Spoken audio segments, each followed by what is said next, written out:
નમસ્કાર, આપ જોઈ રહ્યા છો જીએસટીવી ન્યૂઝ અને આપની સાથે હું છું ધ્વની। મેં કહેરની વાત કરીએ તો ભારે વરસાદની સ્થિતિના કારણે ઘેડ પંથકમાં રહેતા લોકોને કેવી હાલાકી અને સમસ્યાઓનો સામનો કરવો પડ્યો તે જાણવા માટે જીએસટીવીની ટીમ ફરી એકવાર ગ્રાઉન્ડ ઝીરો પર પહોંચી અને લોકો સાથે વાતચીત કરવાનો પ્રયત્ન કર્યો।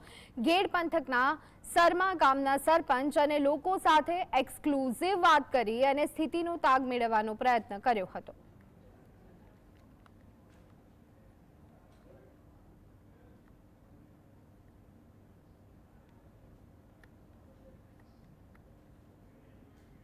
तो आज संदर्भे વધુ વિગત સાથે અમારા સંવાદદાતા સંજય અમારી સાથે જોડાઈ ગયા છે। સંજય, ગ્રાઉન્ડ ઝીરો પર જઈ અને આપે રિપોર્ટિંગ કર્યું છે। જે લોકો વરસાદમાં ફસાયા હતા, પાણીમાં ફસાયા હતા, તેમની સમસ્યાઓ જાણવાનો પ્રયત્ન આપણે કર્યો છે। શું વિગતો, શું છે અત્યારે હાલની સ્થિતિ અને શું છે લોકોની વેદના?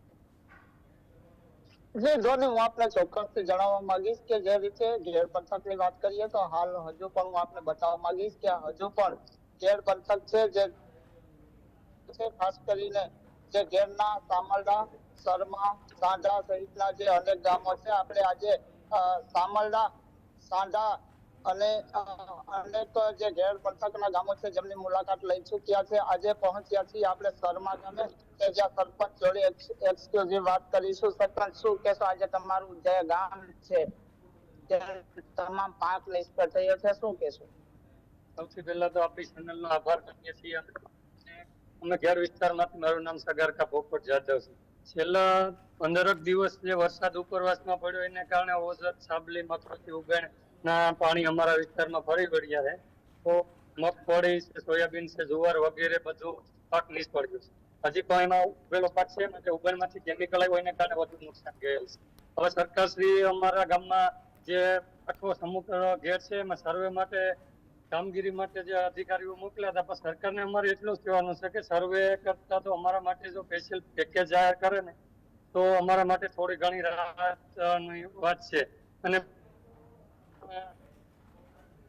પાણીના નિકાલ માટેનું જે મનસુખ માંડવિયાજીએ 150 કરોડની જેટલી જાહેરાત કરી છે, વહેલી તકે જમીન ઉપર જો કામગીરી થાય ને તો અમારા માટે એક આશાસ્પદ છે।